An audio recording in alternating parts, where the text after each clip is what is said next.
Wow. Wow, this is some really deep stuff. I don't know what just happened, but something happened inside of me. Something snapped. Something. I wasn't expecting that either. Sorry. It's okay. It's all right. It's beautiful.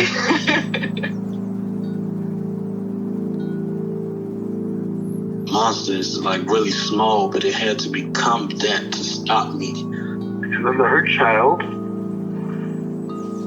became present when you mentioned it.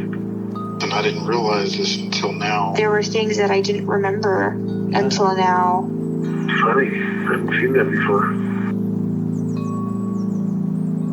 It feels like I'm the monster. I'm kind of seeing images of things. Of a world where they can exist.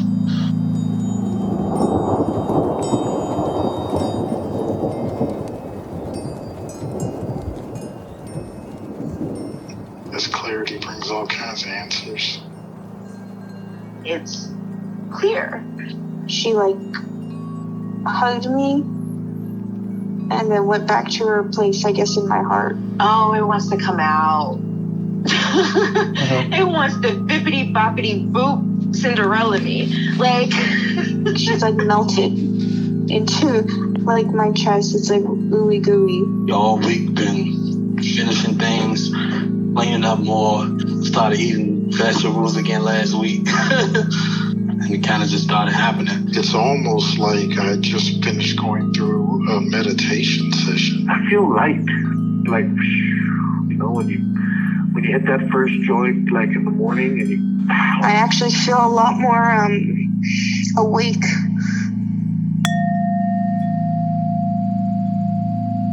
All right. Want me to start? Sounds good. Okay. So, I think there were two main parts last time.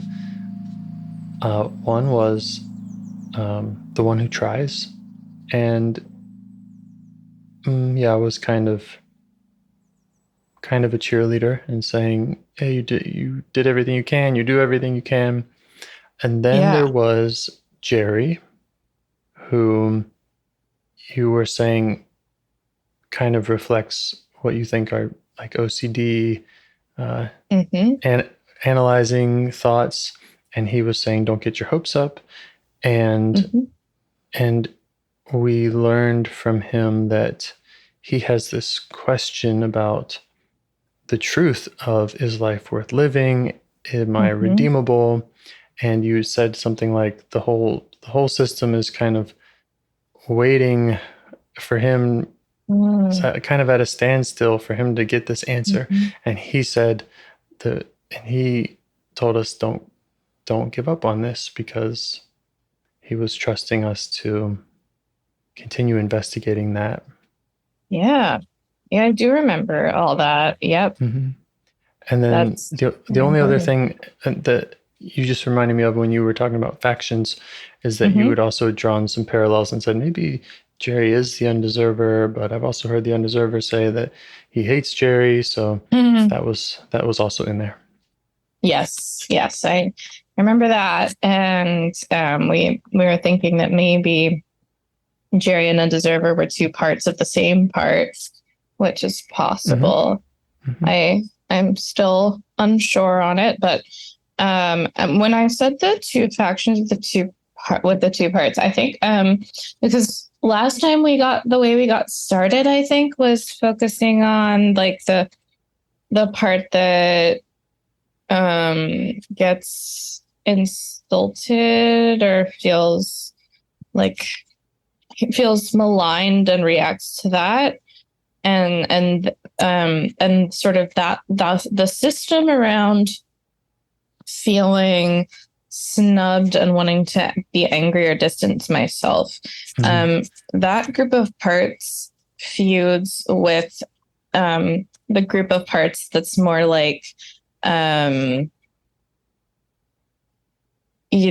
you have to do the right thing. You have to do right by people all the time. And if you don't, then your life isn't worth living, that kind of thing. So it's these aggressive parts or like hurt parts kind of versus these parts that are weighing my value. Although it's also interesting because I have felt at times that Undeserver allies well with the angry part, which kind of makes sense to me. But it's just, it's all a jumble of like feuding systems. The snubbed, aggressive, been hurt parts, including Undeserver, and the do right by people always, or else life's not worth living. It's actually more like, so there's Undeserver and Jerry kind of tied together in this debate about whether life makes sense.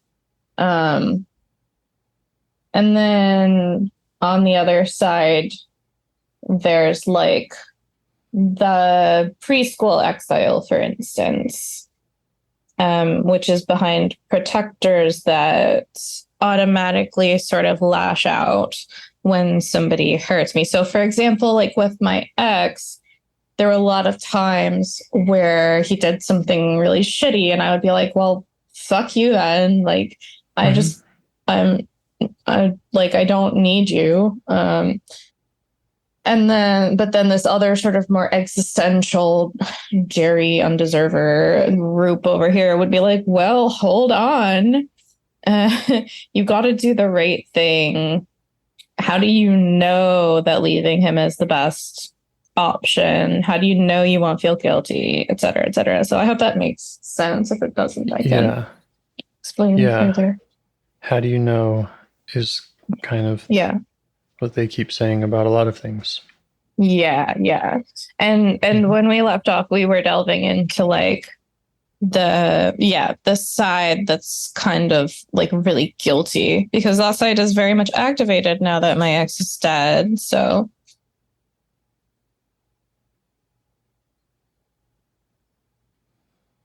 the side that's like, guilty is one there's like a side that condemns others, and then there's a side that condemns me. And Jerry and Undeserver, see, they're different, but they're both condemning me and not really others. Okay.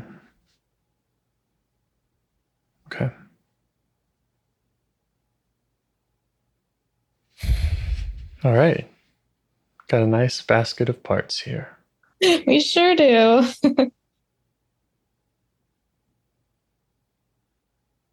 Any idea where you'd like to start with any of them?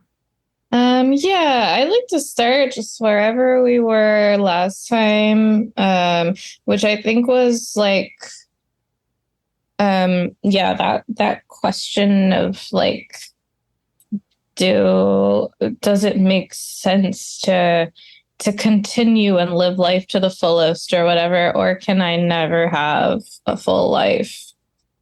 That's kind of the central Jerry Undeserver question. Great. All right. Let's start with how you're noticing it in the body. Okay.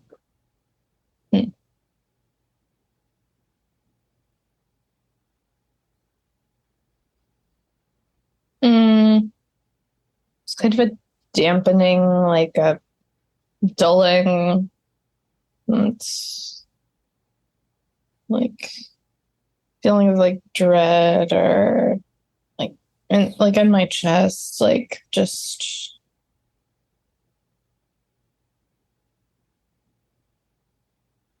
it's like I'll have a feeling of being interested or excited or hopeful about something for a moment, and then I'll remember, and it's feeling of getting dragged back.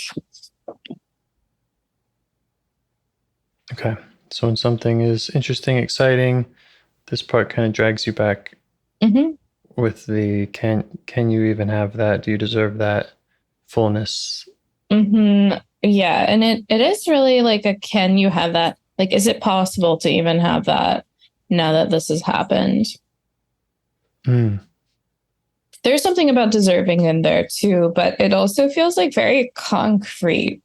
It's like, oh yeah, the thing happened. It can't be changed. And we're just here. Yeah. Yeah. How are you feeling towards that part?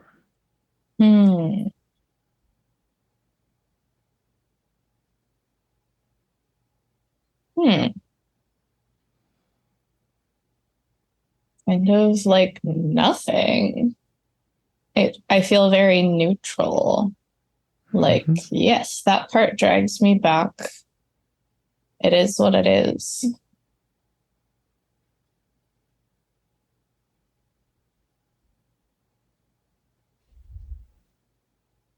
Is it?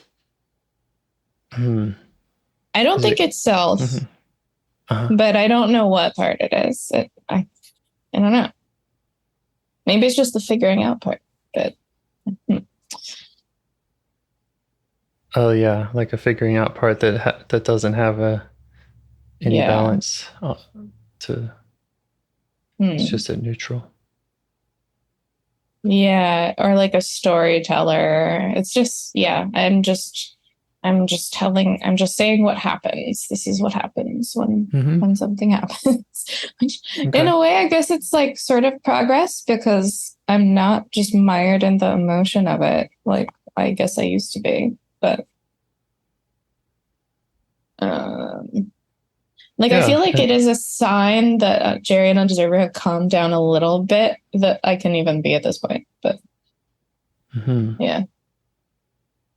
Yeah. So less emotionally reacting to what they're doing and more just describing kind of a neutral feeling. Yeah.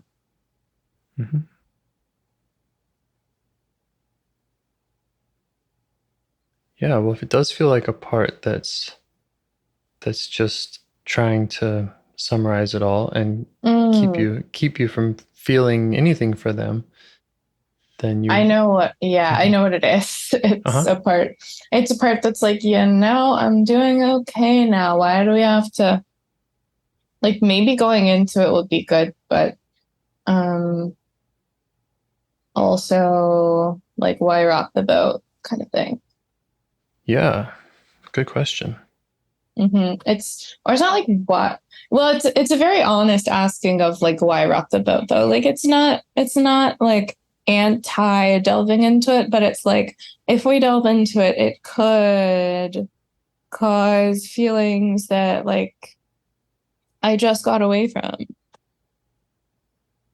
Yeah, so you felt like you got some distance from these parts. That's been feeling like an improvement, and now we're looking at getting closer to them. Right. Yes. Okay. But it's not like the parts are feeling better. Like they're still distressed. But yeah. Well, it makes sense to me that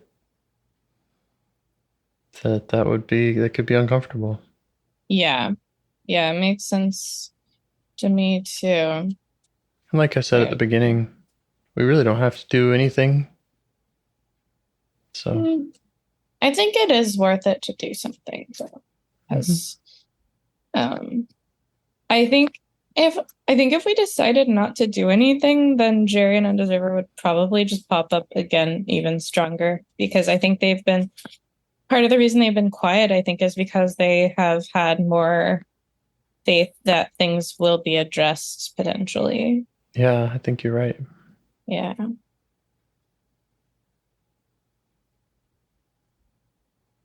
And in my opinion, as you've communicated more with them, well, this might be just saying the same thing, but when you are conversing with them from a place of self,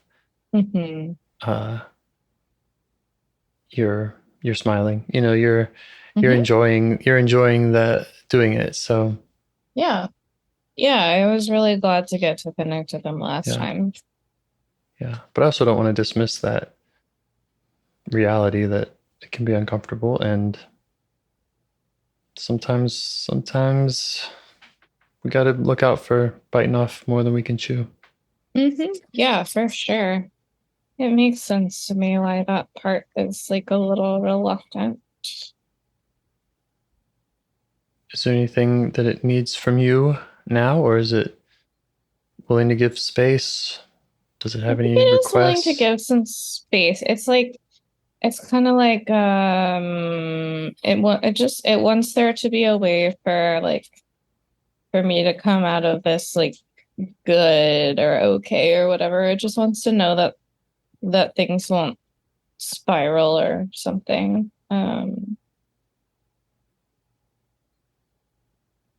But yeah. And what's your response to that? My response is that we can never know for sure if something will spiral. But we also know that things probably will spiral if the undeserver feels neglected. Yeah. We can also look out for spiraling. And yes, that's true. Try to prevent it, or just be extra cautious about it. Yeah. Is there anything specific that we should look out for as flags there, or that you want me to do differently or keep an eye on?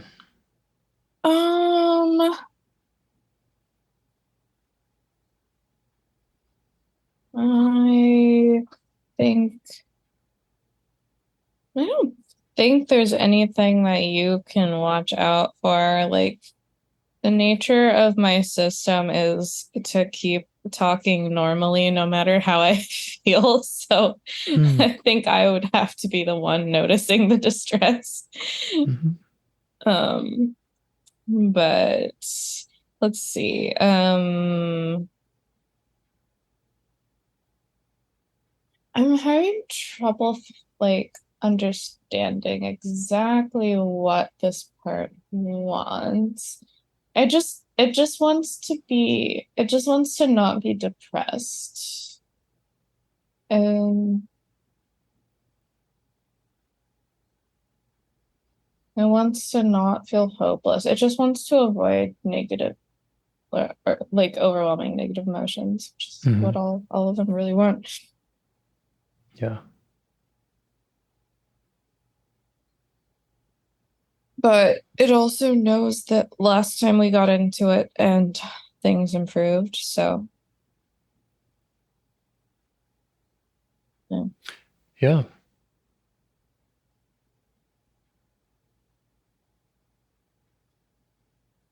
Yeah, I think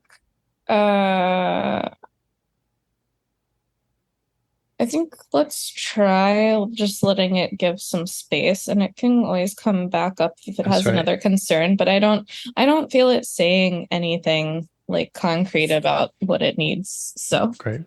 All right. Thank you to that part. Yeah.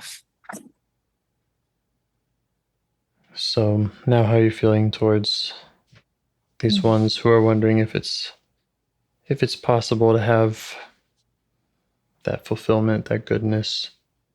I appreciate them for waiting until now. And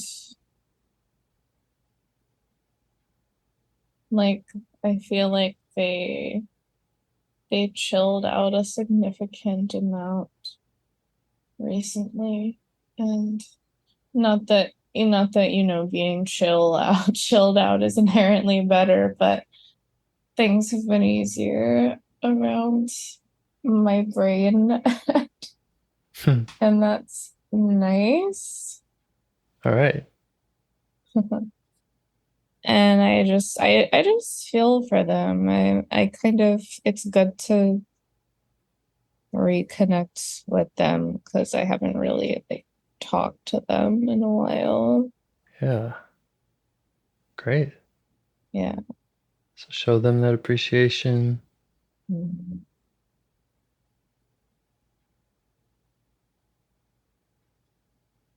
Let them know you'd like to connect.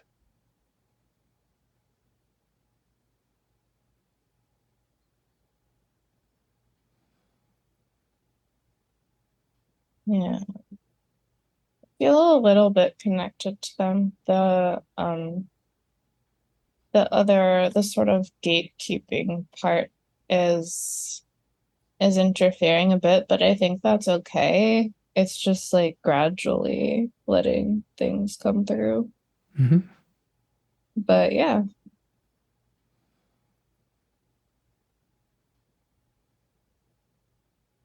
Okay. And where should we start with these parts? You could ask them. Yeah, I will.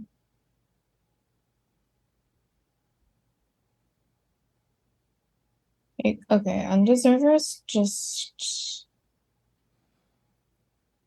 confused is the word for Undeserver. He's just like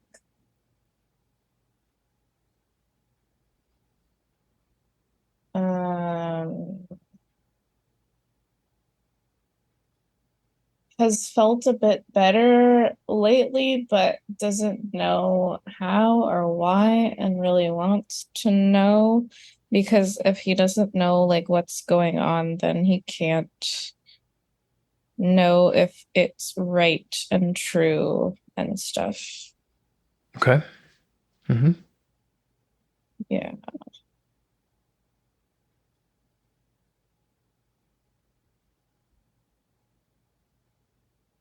So he's felt better. Doesn't know how or why. Mm-hmm. Doesn't know if it's the right path. Like, yeah. It's like, yeah, self has been there and made contact with me and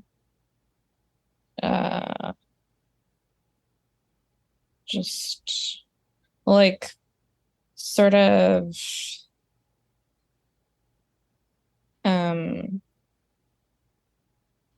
there's been like some more faith that some kind of solution will come out of this, but it's like he still hasn't seen the actual work of it, like the actual process and how it works. Does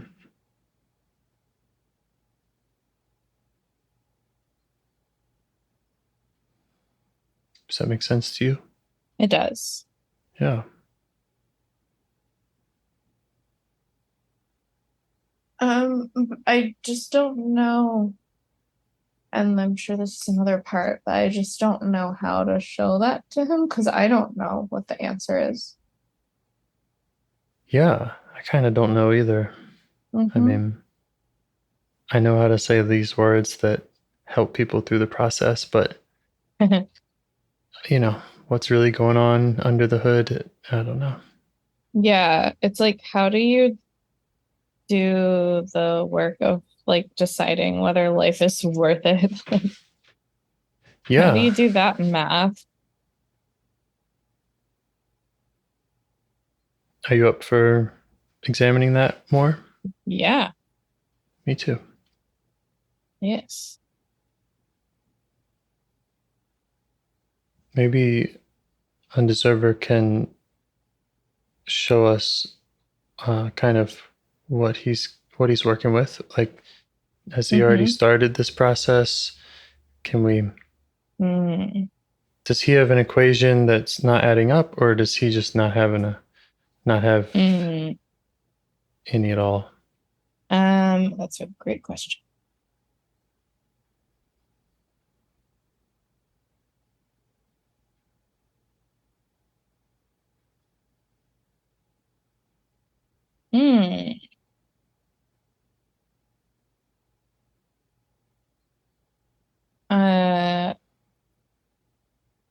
Yeah, I went oddly blank at that question. Like, I have a feeling that something, like, I feel calm, but I have a feeling that freaked someone out. So my blanking part is very good at its job. Thank you, blanking part. we can get to know that one. There's a sense of like, even, I think there's a fear that like, even asking that question will reveal the thought that there's just no answer. Mm-hmm. I think so. I think so too. I think I get that. Yeah. I think we've also learned in the past how much of Undeserver's energy is really about protecting from exile energy. Yeah. Probably the answer in the end is to get to that exile.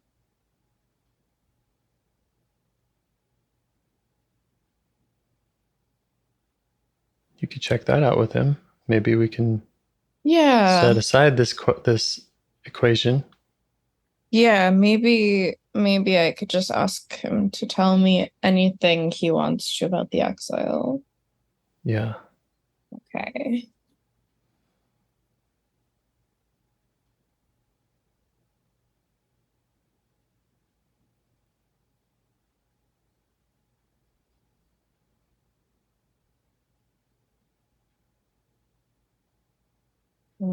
There's like a sense of like you didn't do enough.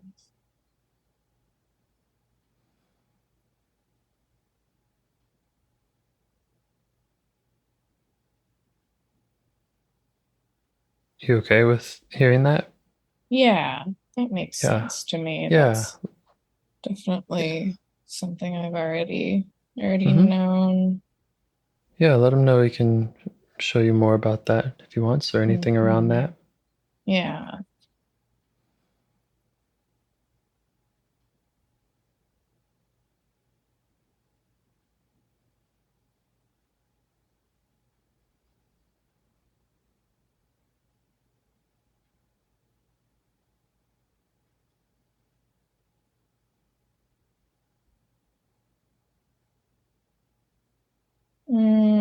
There's like you can't know.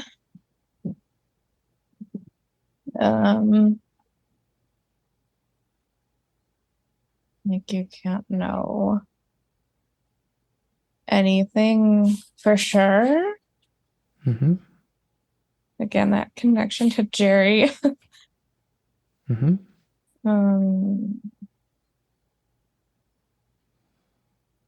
And does that one make sense to you? That can't know anything for sure?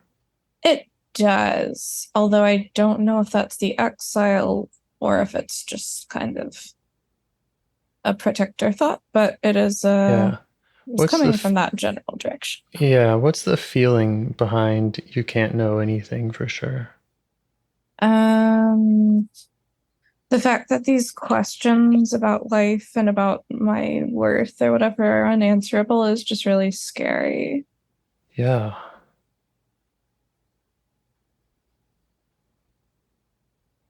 If I can't answer the question, then how can I ever like move forward?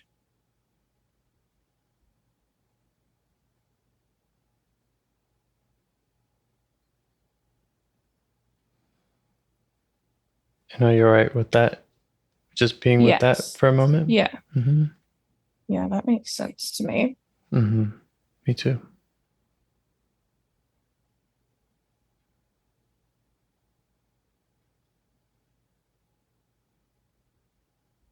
Okay, there's a feeling of like, if I can't know anything, or if I can't know that I'm good or that I've done enough,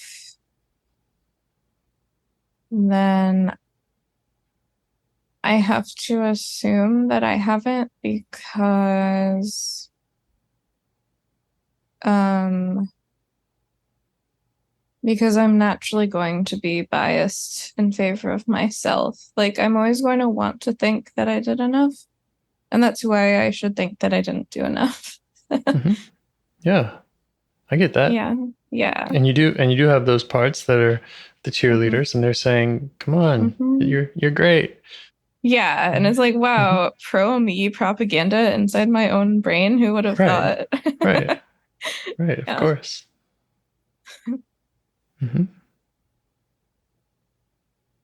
But so, okay, let me just see if I can rephrase that or repeat that one. If I can't know that I'm good or done enough, then I have to assume I haven't. Yes. If I have a suspicion that I did anything inadequately, then I have to assume that that suspicion is correct. Otherwise, I'm probably being egotistical. Right. And that, I think that would be the case if we were going with this has an answer. And earlier, we were, just a moment ago, we were looking at the fear behind the fact that it might not have an answer. Or at least an answer that's, you know, mathematical and is going to satisfy the way that these parts are demanding. Doesn't that sort of make the fact that the question is unanswerable like a new level of cop-out? Like, yeah, if there was an answer, then we should assume that I'm bad. But since there's not, we can conveniently assume that I'm not. Like, you know what I mean? I think I know what you mean. If it's unanswerable, I guess that my question is, if it's unanswerable, then why assume either? Well, because of the exile? Probably because of the exile. Right. Also exile because of the whole like resistance against the pro-me protectors and stuff. Right. But yeah, like the exile is kind of still a little bit absent in all of this. Like this still does feel like Jerry and Undeserver kind of just like having their thoughts. They're very like thinky types. Yeah. I wonder if, and stop me if I'm engaging too much in this logical stuff, but so these parts are saying, well, don't deny us. Don't just say it's unanswerable, because they don't feel satisfied with that, and they're worried that the positive parts will just become the default. And I wonder if we were going to go with unanswerable, if we could tell them that we can also share that with the positive parts, or we can lead the positive parts in that way too. The positive parts feel exactly the same way about that. They're like, well, if we can't know, then the negative parts are going to think that it's just bad and we won't be able to move on with life. Right. Yeah. So I think maybe I misinterpreted something you were saying, because if you're saying like, let's just have a neutral outlook on it, then that makes sense to me. Like, well, I was going more with an agnostic outlook of, well, yeah, that's that some of these questions are unanswerable. Can we be with all the parts who want different answers, and lead from a place of, I see why you want that answer. Yeah, I think we can do that at least for now. I don't think they're gonna be happy with that forever, but like at least for now, I think they're okay with that. Okay, check it out with them. Well, like Undeserver definitely is like, there has to be some way to resolve this, or there will never be any kind of like peace. Okay. But as long as we're not like actively giving ground to any one answer, like he's okay with that. Because he doesn't want the answer to be negative either. He just wants he wants to have integrity to the truth. Yeah. Yeah, and I'm not saying it definitely doesn't have an answer, but I think I like that. It feels good to me to be in this space of like, we're all kind of wiping the slate clean and just seeing how that feels for a moment. I don't know if you're feeling that also, but it does feel like a leaning towards some type of progress or compromise, or it feels like slightly heartening that there might be another way besides trying to answer a question that we haven't been able to answer. There might be another way to resolve this, or to get like a different perspective that would eventually provide an answer. Yeah. Because if the exile is distorting things, then we can't figure out a rational answer, at least until it's healed. I'm so glad you said that, because I was afraid I was going to have to say that. Why are you afraid you were going to have to say that? Oh, because I don't want to just jump ahead and say, anyway, I do have the answer, you know. now that you all put the weapons down, by the way, here's how it works.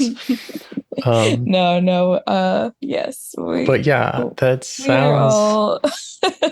We're right. all interested in connecting with the exile. The exile, or at least that theory that if there's an exile biasing an answer, which I'll say from an emotional place, if an exile is saying, for example, I'm shitty, I'm bad, I don't have worth, which is typically what they are saying. Yeah. And I can't be loved, or I can't love, or why is life worth living? Then the idea that these parts who have tried to formulate that into something logical and are arguing over it, yeah, they're at this higher meta level that is not really solvable that way. Yeah, exactly. Are you able to convey that to them, or what is their reaction to our hypothesis here? I think they are. I think they do understand it. They're getting more like amenable to it, like, because they've been trying to reason it out for so long that it seems like they don't really have much faith that they can reason it out anymore, so they're very interested in having another way. But then it's kind of interesting that I'm still not getting a lot of like trailheads from the exile right now.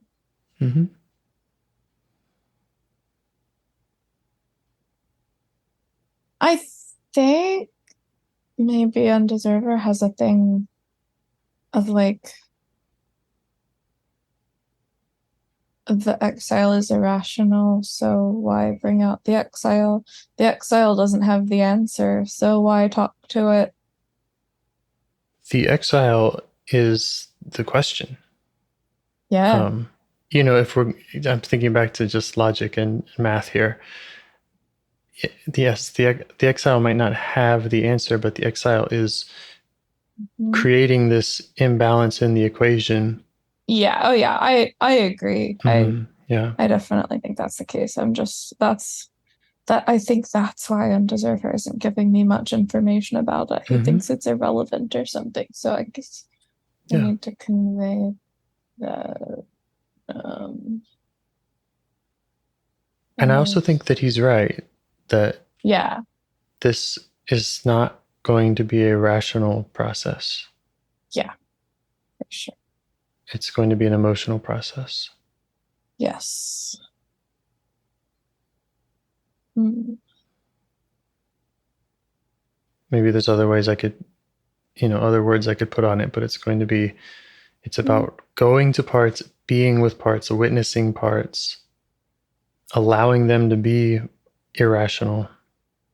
Yes. And being compassionate with them. Yeah, I agree with all that. I think I just need to convey it to him somehow.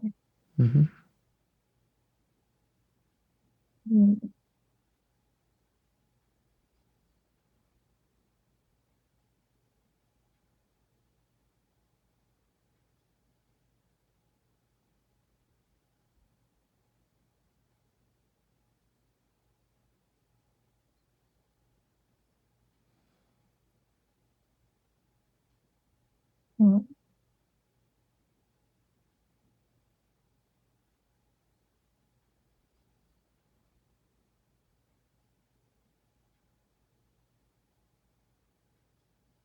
Yeah, it's just a very unfamiliar way of relating. Yeah. For him to like contemplate some sort of raw emotion.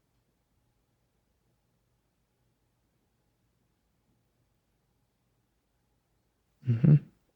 And you have done a significant amount of that in past work. You have connected emotionally with lots of parts. Yeah. Yeah, I really have. It is really interesting because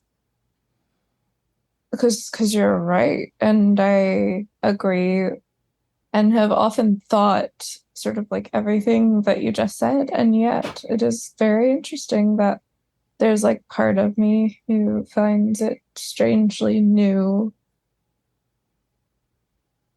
It is new. Yeah. It's new for me. And I think it's new for the world. Yeah, it's true.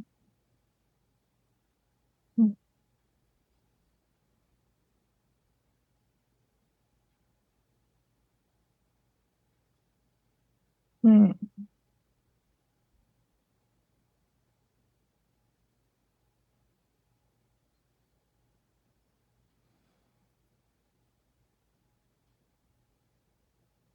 Okay, maybe I just need like a couple of minutes to contemplate, not to contemplate, but Great.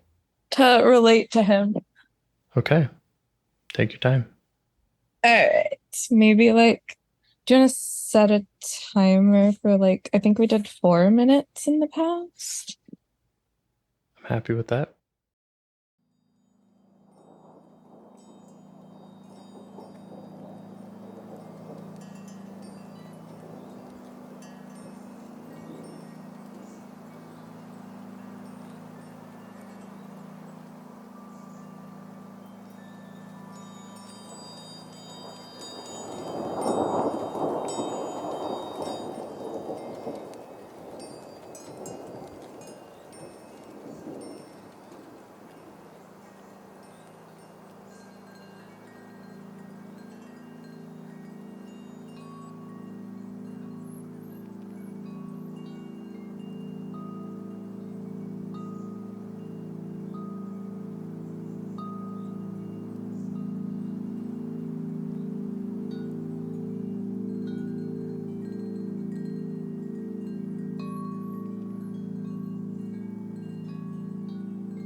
Yeah, I think I got somewhere.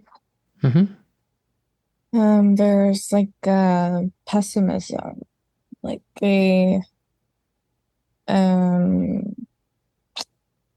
it's kind of related to what I was saying earlier about how I should assume that I'm wrong or that things are bad. It's like uh assume a bad outcome, assume that it won't get better. Um, things will find a way to go wrong. You will be disappointed just because you want something to turn out okay doesn't mean that it will. And I was kind of taken back to, and there's like a grief, there's like an unaddressed grief there. I was taken back to this plant that we had when I was growing up. And it was my mom's plant. And I was just telling my friend about it the other day, so that might have been why it popped up. But it was like this skinny little like indoor, like almost like palm tree with these really thin little leaves that we had my entire childhood. And my mom, it was my mom's, and she'd had it for a long time. And we didn't really have a lot of other plants. She used to have African violets, but she stopped having them. Like, she used to be really good at taking care of them, but I've only heard stories about them because she kind of stopped when I was young.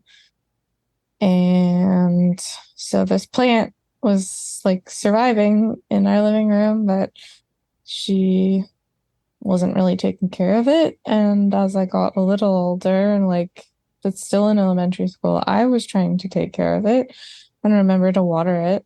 But I was a child and I wasn't very good at remembering to water plants yet. And I would just see it. And even when I did remember to water it, I would just see it and feel bad because it looked sickly. And I knew that it wasn't doing well. And I just felt guilty every time I looked at it.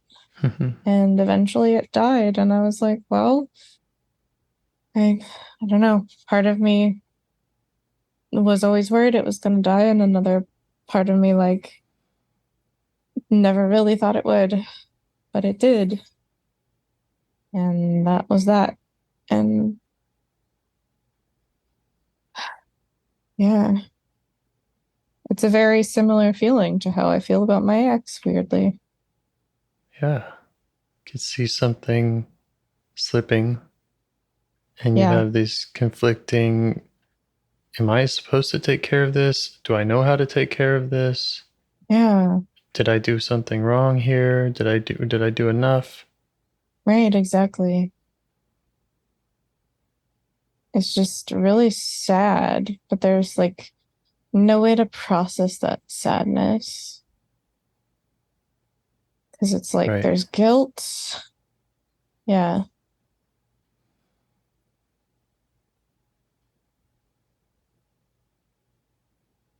So there are parts that have felt that there's no way to process the sadness. Yeah. Because I'm guessing that elementary age girl didn't have anyone to help her process that sadness. No. I mean, it definitely felt like it would have been weird to go up to one of my parents and say I'm sad about a plant. Like, that never even really occurred to me to do. I don't think they would have understood. They might have been like, oh, I'm sorry. Or at least my dad might have been like that. I don't even know what my mom would have said. Maybe nothing. Who knows? But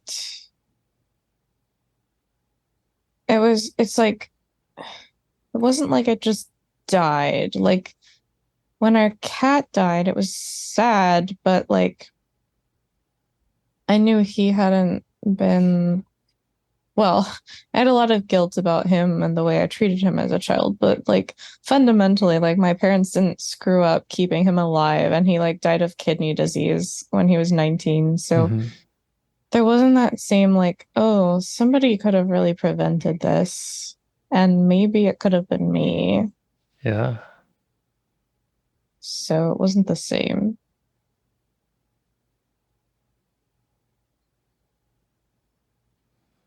Do you see this part that has experienced this grief and believing that there's no way to process it?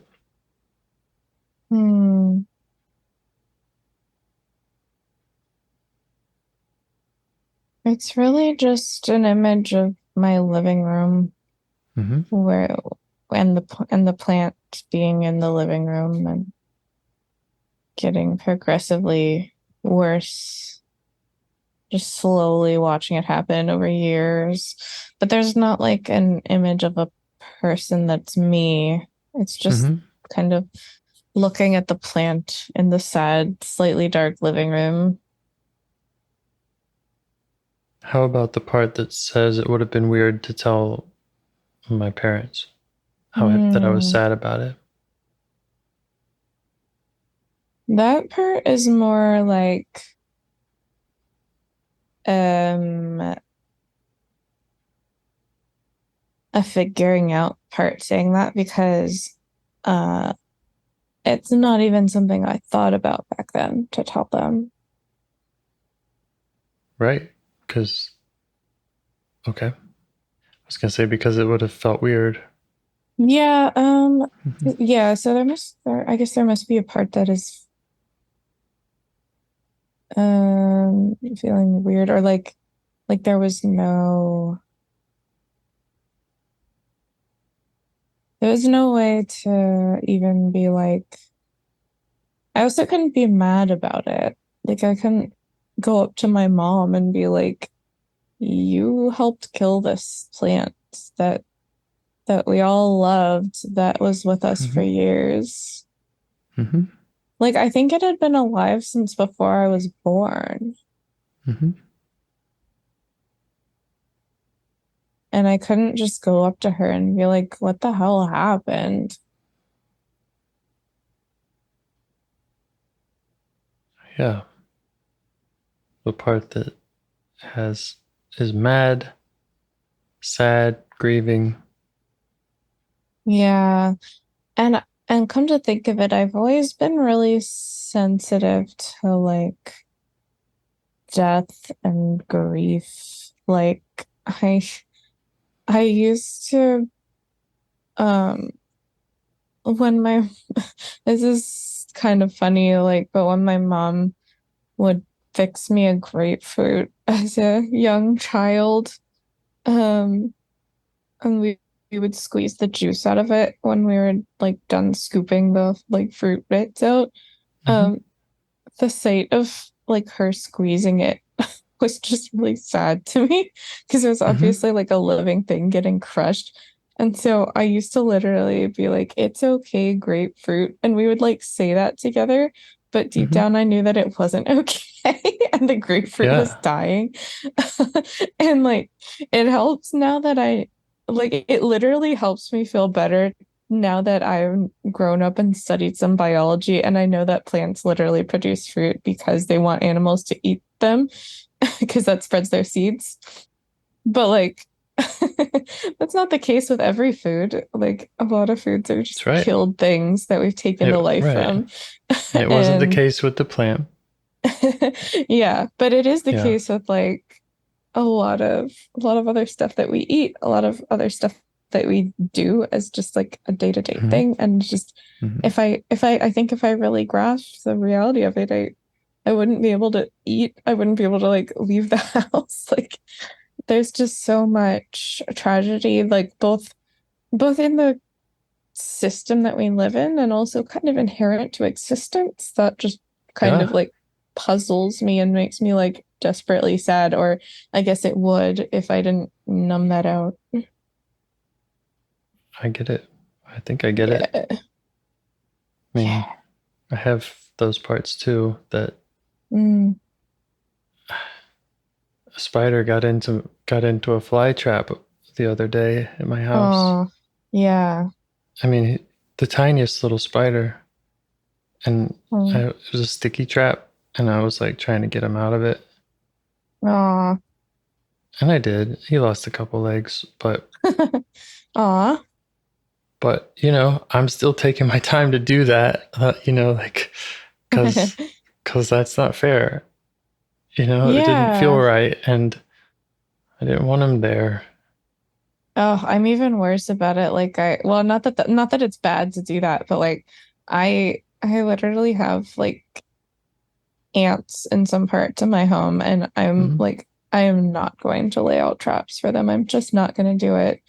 And like I rescued like a little gnat from drowning in my food literally twice. It went in like the butter on my bread and I rescued it. And then it went back into my water and I rescued it again. Like I have like almost no tolerance for killing bugs. Like I'll slap a mosquito if it's literally biting me. That's about it. It's funny because I'm not even a vegetarian, but which is a whole other argument that I've had with myself. But yeah, it's just very hard to handle. When you were saying it would have been weird to tell your parents how you felt about the plant. Yeah. Does it feel weird to tell me? No, because I know that you're interested to hear about it and you get it. I like to get it. I think I get it. I don't think it's crazy. Well, it's less important that you completely understand and more important that you're interested in it and are interested in like validating that. Yeah, and how about you? Are you interested in validating it? Oh yeah, for sure. Although it does feel complicated because even if I resolve that, it's almost like there's almost a futility to it. Because if I go and say that this plant dying was fucked up, then do I also have to go and say that like every single ant that I've accidentally crushed was fucked up and like every like piece of food that I've eaten? You know, it's like on one hand, I feel terrible about death being a thing. And on the other hand, if I do feel terrible about that, how am I supposed to live? Yeah. So that's what this part is dealing with. It's dealing with that dilemma of there's tragedy everywhere. How can I go on? Yeah. It's like, and self is validating of its feelings. Yeah, I guess. Not just like we did with Undeserver, not saying, here's the answer. Yeah. You're supposed to be a vegetarian and this and that, right? Yeah. It's validating the feelings of, I feel bad when the plant dies. Yeah. And I want to yell at my mom. So I think the thing is there's another part in there that's going, this is futile. Like, why feel bad about this specific plant? Why feel bad about this specific person, this specific grapefruit, when when your whole existence involves killing things and like. So that's a logical part. That's saying this. Don't feel bad about it. No, it's not even saying don't feel bad. It's just saying like your grief is pointless. Right. It's not trying to comfort me. It's just saying this means nothing. And you can't even take solace in feeling sad. Right. And when I asked you how you felt sharing it with me, and if it was weird, you said no, because I get it and validate it. Yeah. I wouldn't say, well, that's pointless. So those parts that are saying it's pointless, futile, that we need to get an answer, they don't understand how self reacts to an elementary school child who's sad about a plant dying. Yeah, that's true.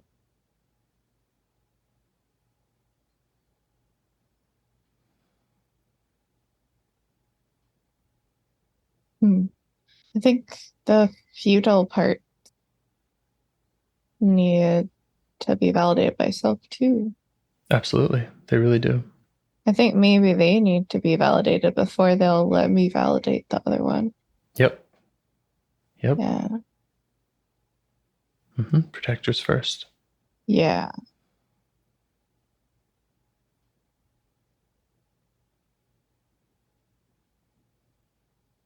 And I find it very hard to go, yeah, it is futile.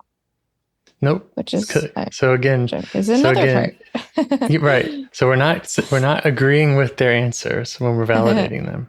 We're trying to understand their emotions and and trying to validate their feelings.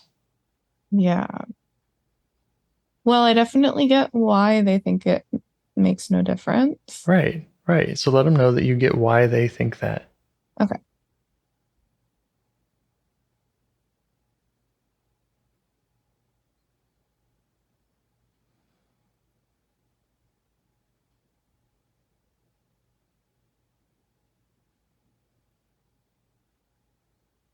They seem to like that. Mm-hmm.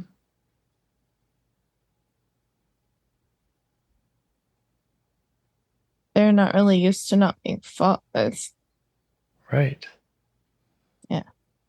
Yep. And the parts that said that there's no way to process sadness, you can show them that this is the way. It's not fighting with them. It's showing up in a new way that validates, acknowledges, respects. And they say, well, the sadness never ends.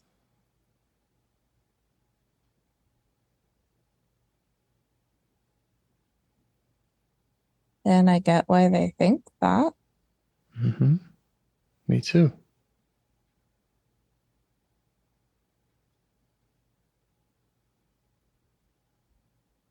What are you getting about it?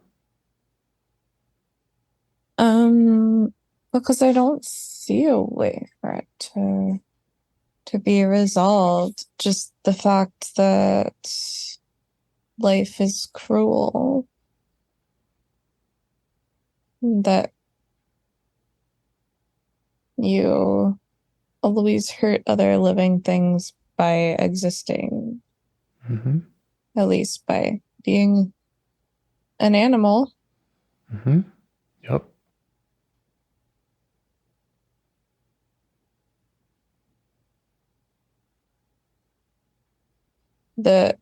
It's very sad to me that you can't literally treat every living thing as if it were a person that you care about. I get that. Yeah, it's just sad to me that that's literally impossible. Yeah.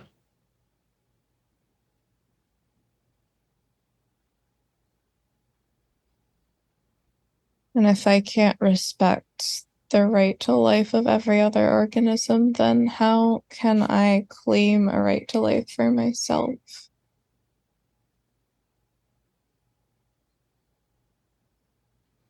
And that really does feel like that's at the fundamental center of Undeserver and my thing with my ex. Mm-hmm.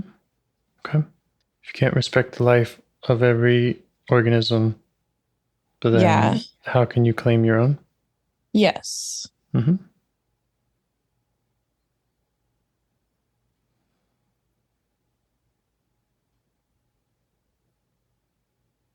How can I wake up in the morning and stretch and look at the sunrise and feel like the world is a good place that I'm meant to be grateful for when my existence relies on like killing and hurting other things, even if it's as simple as a plant. Yeah. Or the cells in the bacteria in your mouth when you brush your teeth. Yeah, and like the trees for the wood that made my house. Yeah. I flushed a perfectly vibrant shit down the toilet earlier. at least those bacteria colonies they're going to a nice place. They're going to shit heaven. Well, but I mean, at least they're kind of like thriving off of our existence in some way. Like they're doing, I don't know. I guess I don't. Almost like there's a cycle. Yeah, there's a there is. Mm-hmm.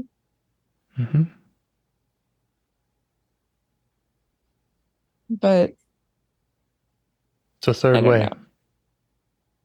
Yeah, but that something like something like intestinal bacteria that for one, we're in a symbiotic relationship with them, and for another, it just feels like so involuntary. But I don't know. Something about I don't know why that feels different to me than killing plants, but yeah.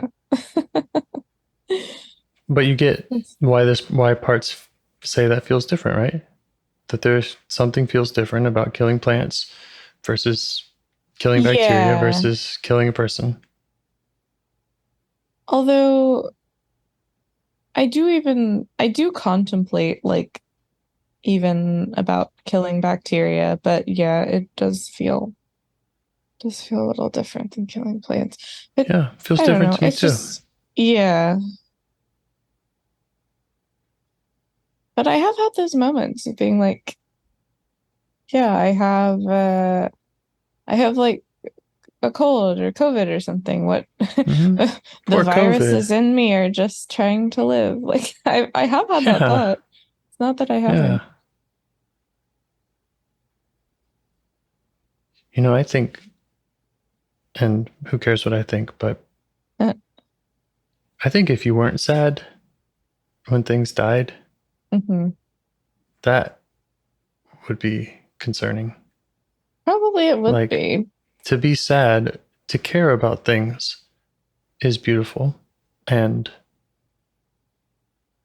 I think is an element of our best qualities is that we do care when things die.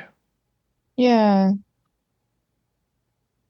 And that gives life and connection this glow about it of just how special things are, and waking up in the morning, yeah, I'm claiming this life instead of throwing it away. And I don't know, to me, I can just see this beautiful side of it also. But I think I know what you mean, and I do see that sometimes. But there's definitely also a part that feels like it's impossible on some level to like really get a handle on, which of course it is, but like right? I don't know. It's just kind of this shadowy thing following me around that like every time it's really like I can't honestly grieve anything because I might as well grieve everything if I grieve anything. I get that. Yeah. To me, that sounds like a superpower if you could grieve everything. Yeah, it probably it does. would be. To me, that's what the Buddha did. That's what Jesus did. Huh. I guess so.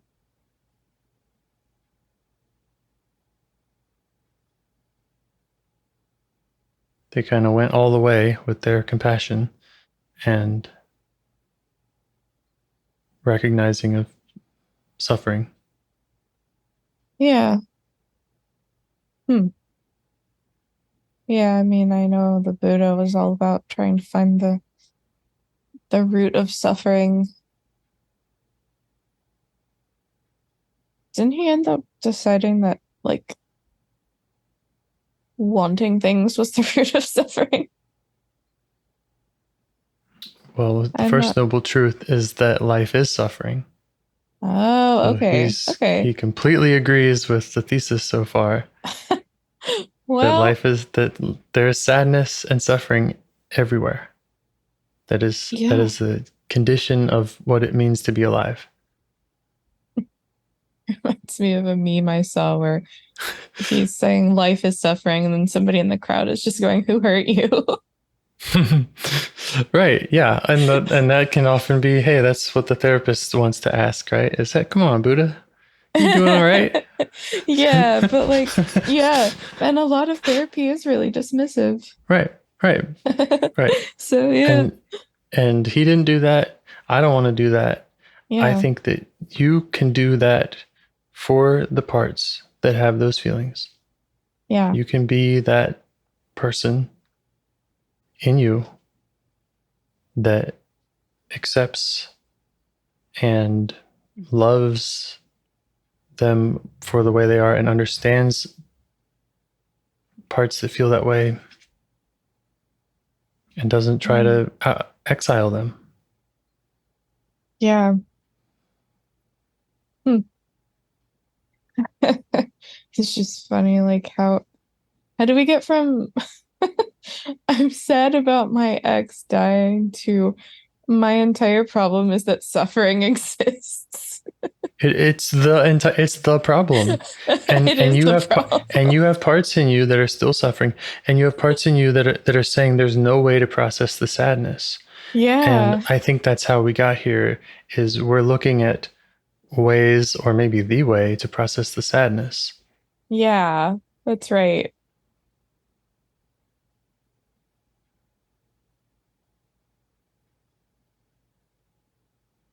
That is true.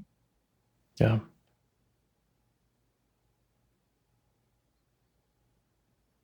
Do you feel like you were able in this conversation to see more or to feel more about who that exile is? If it was one, if it was many, did you get a better glimpse? I feel like I understand more about why I felt so hopeless about my ex, because it's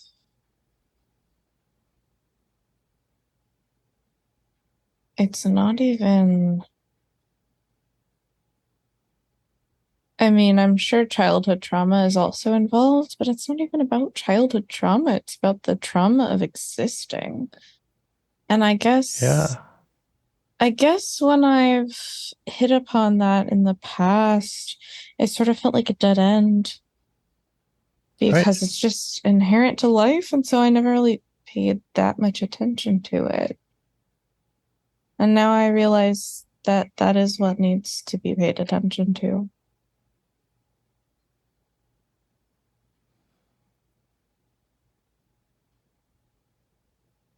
I'm nodding.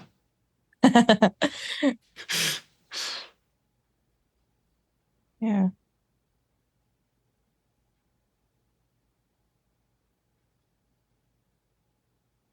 I guess there is a feeling that, well,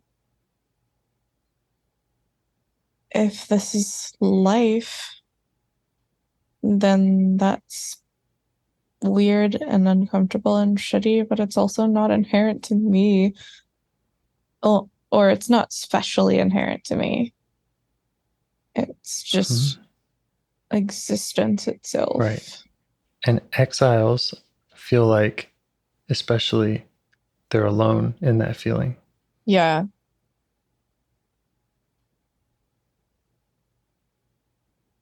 They do, yeah. Because it doesn't seem like they feel like they can't go to their parents to talk about it. Yeah, that's true. And then it just stays in them, and then it's just, I'm this weird person that cries when the plant dies. And nobody gets me, and I can't share this. Yeah, that's true. Like, 'cause how do you tell your parents that, like, existence itself is sad? Like, how do you even conceptualize that? It feels like the kind of thing that nobody else is worrying about at all. Right.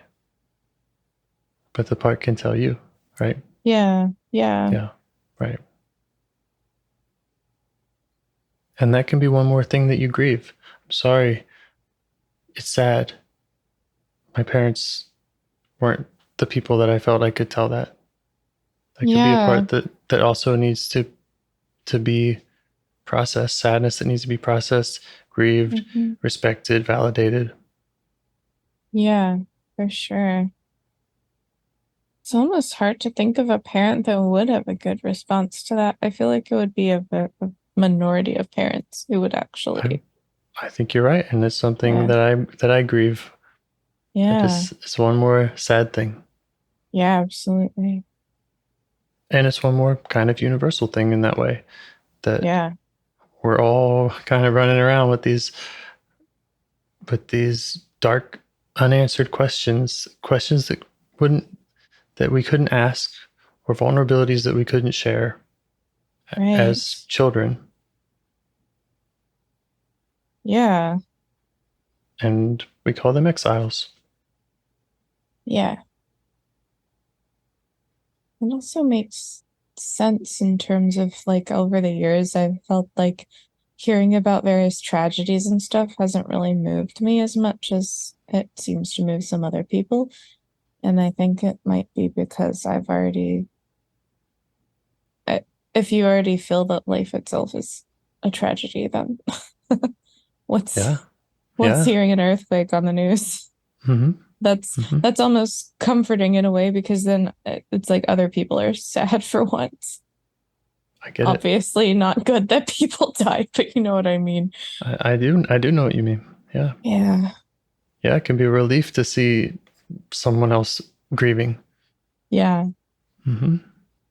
Although, of course, I never thought about it in those terms until now. But yeah.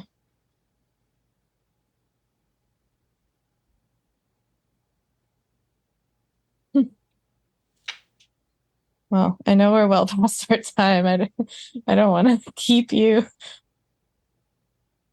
Maybe we can talk about how, if there's anything that you would like to do until our next session, or if there's anything that we want to bookmark and make sure that we come back to with this, how we might do that. Yeah. You could ask the parts too. Yeah, I want to witness more of the inherent tragedy of life, I suppose. It's very hard to imagine ever like feeling better about it. It kind of feels like it just feels like a shift from accepting one bad thing to accepting another bad thing. It's just two different bad things. So I think I know what you mean. Yeah. It's a shift from sadness or again that kind of isolated feeling. Yeah, it's to like a more universal sadness that is somehow it kind of gets balanced out, I think. It's in being universalized. Yeah, but then it's also like all encompassing in a way that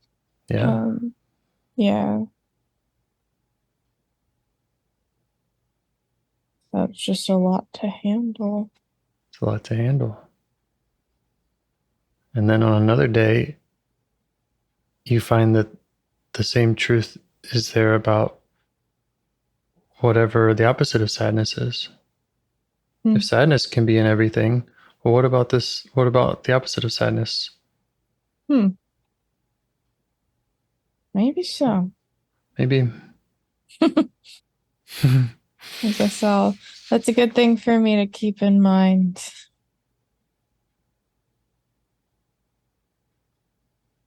Yeah.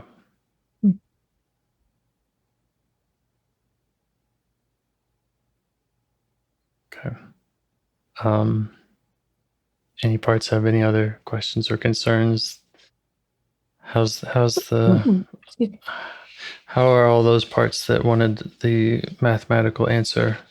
How are they responding to this? They are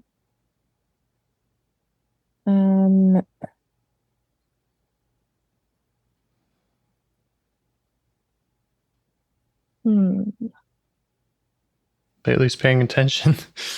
I know. Yeah, they're paying attention. That's good. They're not sure if things are better or worse. Right. That's fine. That's great. Yeah. They're being very patient. Yeah, like they're like, okay, so Right. Because it still doesn't add up. It still doesn't add up. Still like, yeah, it's still like Mhm. the bad thing is true. It's just a different bad thing than we thought. Mhm. So,